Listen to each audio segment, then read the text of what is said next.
Bir chaqaloqning onasi uni 2 marta tug'di. Azizlar, ushbu videorolik juda ham qiziqarli. Videoni oxirigacha tomosha qiling va video ostiga like bosishni unutmang.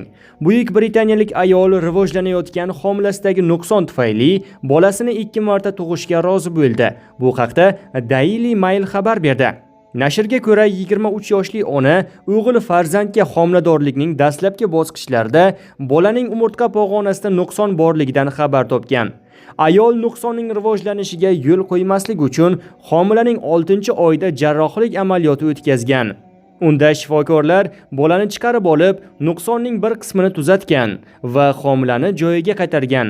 Natijada chaqaloq 2-marta 38 haftalikda dunyoga kelgan.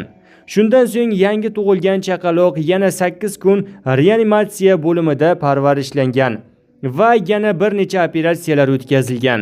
Shifokorlar tashxisi tufayli bola katta ehtimol bilan yura olmasligi ma'lum qilingan.